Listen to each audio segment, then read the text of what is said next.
আমার চ্যানেলে তোমাদের সকলকে স্বাগত। আজ আমরা ক্লাস 3 রায়ান মার্টিন প্রশ্নবিচিত্রা থেকে ইংলিশের দ্বিতীয় পর্যায়ক্রমিক মূল্যায়নের প্রথম স্কুল সলভ করব।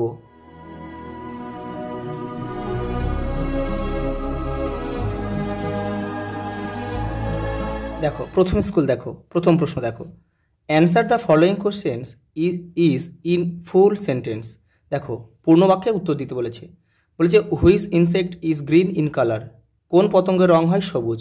এ গ্রাসহোপার ইজ গ্রিন ইন কালার। পরেরটা দেখো I am very small, I glow brightly in the darkness. Who I am, বলছে আমি খুব ছোট, I glow brightly in the darkness, অন্ধকারে আমি চকচক করি। হু আই অ্যাম, আমি কে, তাহলে আই অ্যাম এ গ্লোয়ার মানে জোনাকি। পরেরটা দেখো how is the weather in the winter, শীতের সময় আবহাওয়াটা কেমন থাকে। The weather in the winter is cold, শীতের সময় ওয়েদারটা থাকে কি খুব ঠান্ডা। দুয়ে দেখে fill in the blanks with word from the help box. দেখো এখানে এই যে বক্স থেকে যে শব্দগুলো দিয়েছে, এখান থেকে শব্দ নিয়ে এগুলোকে আমাদের পূরণ করতে হবে। প্রথমেরটা দেখো একটা বাক্য করে দিয়েছে এরা। প্রথমেরটা the fox sighted its reflection in the river water. My father introduce মানে পরিচয় করিয়ে দেওয়া মি টু ইয়োর নিউ, নতুন। দেখো এখানে হচ্ছে নেইবার, নেইবার মানে প্রতিবেশী, এখানে লিখতে হবে নেইবার, NEIGHBOUR,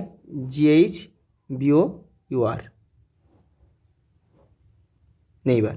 পরেরটা দেখো দ্য ডাক লিভ ইন দ্য, দেখো ইন দ্য লেক, লেকে বাস করে। দেখো ওলি ওয়াস, দেখো ওলি ওয়াস অ্যাসিমড, অ্যাসিম মানে লজ্জিত, ASHAMED, ashamed of her behaviour, ওলি তার আচরণে লজ্জিত হয়েছিল। দেখো Ritu murmured that she did not want to go to school, সে ফিসফিস করে বলেছিল যে আজকে সে স্কুলে যেতে চায় না। পরেরটা দেখো তিনে দেখে choose the correct answer. The eagle it, eagle কি খায়, দেখো হার্টস, হার্টস মানে খরগোশ। এ বুলবুল ইট, বুলবুল খায় দেখো ইনসেক্ট পতঙ্গ।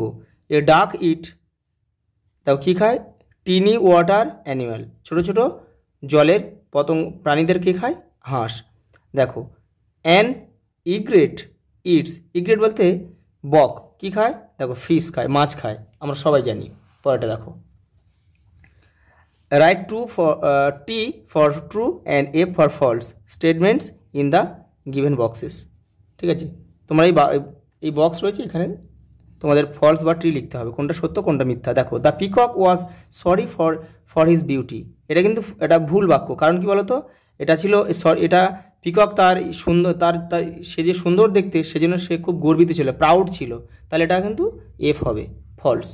পরেরটা দেখো the crane come to live by the lake, এটা ঠিক, মানে সারসটা সেখানে বসবাস করতে এসেছিল। The crane was catching frog for lunch, এটা কিন্তু এটা ভুল বাক্য। কারণ কি বলতো, সে দুপুরে খাওয়ার জন্য সেটা মাছ ধরছিল, সে ফ্রগ মানে ব্যাঙ ধরেনি, সেই জন্য কিন্তু এটা কিন্তু ফলস হবে। পরেরটা দেখো the peacock lived in the side of the river, এটা কিন্তু ভুল। কারণ কি সে সাইড অফ দ্য রিভার হবে না, এটা হবে লেক হবে, এটা ফলস হবে। দেখো একটা ম্যাচ দিয়েছে, দেখো ম্যাচ কলম এ উইথ কলম বি। দেখো ম্যাচ হবে ক্লোজ, এখানে অপোজিট ওয়ার্ডের দিয়েছে, এটা এখানে বলে দেয়নি, তোমাদের বুঝে নিতে হবে। দেখো ক্লোজ মানে বন্ধ করা, ওপেন মানে খোলা, তাহলে এখানে আমাদের এ লিখতে পারি আমরা। আচ্ছা বিগ মানে বড়, স্মল মানে ছোট, আমরা এখানে বি লিখব। পরেরটা দেখো ইন্টেলিজেন্ট মানে বুদ্ধিমান, ফুলিশ মানে বোকা, এখানে আমরা সি লিখব। আর নেক্সট মানে পরে, দেখো প্রিভিয়াস মানে আগে, এখানে আমরা ডি লিখব। দেখো পরেরটা দেখো, দেখো ছয়টা make meaningful sentence of your own with the following words.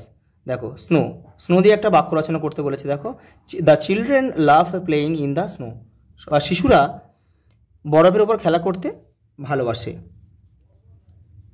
দেখো ভিজিটর, ভিজিটর মানে যারা পরিদর্শক, মানে তারা যারা মানে দেখতে আসে কোনো কিছু, দেখতে আসে। দেখো, এই visitor come to our house today, আমাদের বাড়ি দেখতে আসবে, পরিদর্শকরা আজকে আমাদের বাড়ি দেখতে আসবে।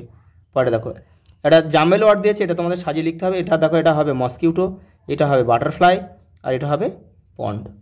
আজ এই পর্যন্ত, দেখা হবে পরের ভিডিওতে।